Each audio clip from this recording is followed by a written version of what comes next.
പിന്നെ നമ്മുടെ ഇപ്പം എണ്ണ നല്ല രീതിക്ക് ചൂടായിട്ടുണ്ട്. അപ്പോൾ നമുക്ക് ഗർഗാപഠ ഇട്ട് കൊടുത്തേക്കാം. മറന്നോണം തെറിക്കും കേട്ടോ.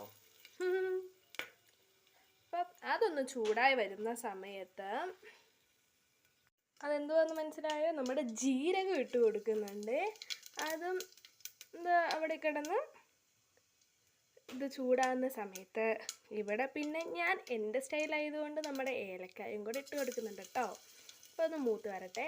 എന്നിട്ട് ഞാൻ പറഞ്ഞു തരുന്ന പോലെ നിങ്ങളും ചെയ്താൽ ചിലപ്പോൾ നല്ലതായിരിക്കും. ഇത് എൻ്റെ റെസിപ്പിയാണ് കേട്ടോ. നമ്മൾ സബോള ഇട്ട് കൊടുത്തിട്ടുണ്ട്. നമുക്കൊന്ന് ഇളക്കി വിടാം.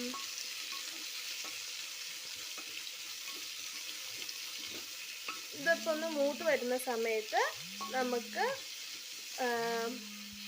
മൂക്കുന്ന സമയത്ത് നമുക്ക് എന്താ ചെയ്യണം, നമ്മുടെ ബാക്കിയുള്ള കാര്യങ്ങളും കൂടെ ഇതിനകത്ത് ഇട്ട് വിടാം. ഓക്കെ, അത് കഴിഞ്ഞ് നമുക്ക് കാണാവേ. ഗായ്സ്, നമ്മൾ സവോള ഇട്ടത് നമ്മൾ കാണിച്ചായിരുന്നല്ലേ, ഞാൻ അതിന് പിന്നെ എടുക്കാൻ മറന്നു പോയതാണേ.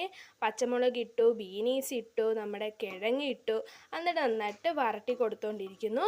അത് കഴിഞ്ഞ് ഞാൻ ഇച്ചിരി കുരുമുളകും കൂടെ ഇട്ട് കൊടുത്തു. പിന്നെ ഇവിടെ ഇടുക്കിക്കാരായതുകൊണ്ട് നമുക്ക് കുരുമുളകിന് യാതൊരു ക്ഷമവും ഇല്ലാത്തതുകൊണ്ട് ഞാൻ ഇട്ട് കൊടുത്തതേ.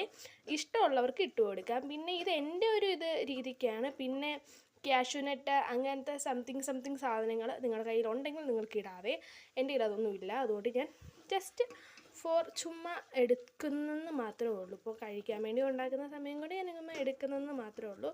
ഇതൊന്ന് ചെറിയൊരു വെന്ത് കഴിയുമ്പോൾ നമ്മൾ മല്ലിപ്പൊടി, മുളക് പൊടി, മഞ്ഞൾപ്പൊടി, വേണമെങ്കിൽ ഒരു അല്പം ഗരം മസാല ഇട്ടിട്ട് ഇളക്കുക.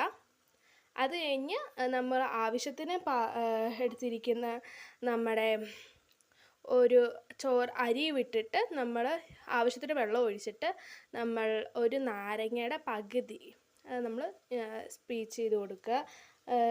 നെയ്യൊഴിക്കുക. പിന്നെ മല്ലി, പുതിന, ഇത് രണ്ടും ഇട്ട് കൊടുക്കാൻ ടേസ്റ്റ് വെറൈറ്റി ആയിരിക്കും. ലാസ്റ്റ് ഞാൻ എടുത്തു കഴിഞ്ഞിട്ട് ബാക്കിയുള്ള വീഡിയോ കാണിച്ചു തരുന്നതായിരിക്കും കേട്ടോ. Bye guys. അപ്പം ഇതിങ്ങനെ ചൂടായി വരുന്ന സമയത്ത് ഞാനൊരു കാര്യം പറയാൻ മറന്നുപോയി ഗൈസ്. ഓർമ്മശക്തി കുറവായ കുട്ടിയാണേ. ഫസ്റ്റൊക്കെ ഇങ്ങനെ വീഡിയോ എടുക്കുന്ന ആദ്യമായിട്ടാണ്. നിങ്ങൾ സപ്പോർട്ട് ചെയ്യുമെന്ന് ഞാൻ പ്രതീക്ഷിക്കുന്നു.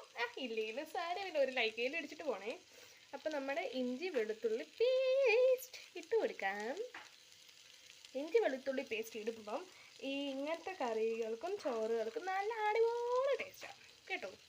അപ്പോൾ ഇതിട്ടിട്ട് ഇളക്കിയിട്ട് ഞാൻ പറഞ്ഞ മസാലകളൊന്ന് ചേർക്കട്ടെ. ഓക്കെ, കഴുകി മാറ്റി വെച്ച അരി നമുക്കിനി കുക്കറിലേക്ക് ഇട്ട് കൊടുക്കാം കേട്ടോ.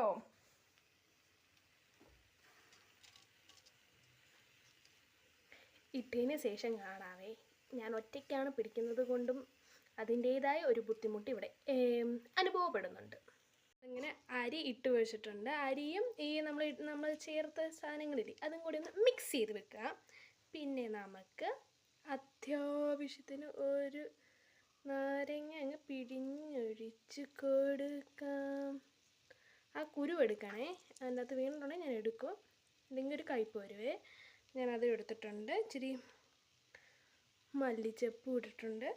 അത്രയേ ഉള്ളൂ. ഇനി ആവശ്യത്തിന് വെള്ളം ഒഴിച്ചിട്ട് വിസിൽ വെക്കുക. അത്രയേ ഉള്ളൂ. നമ്മുടെ കുക്കർ ബിരിയാണി ഇവിടെ ഇനി റെഡിയാകും. നമ്മുടെ ബിരിയാണി, തട്ടിക്കൂട്ടൻ ബിരിയാണി ഇവിടെ ശരി സെറ്റായിട്ടുണ്ട് ഗൈസ്.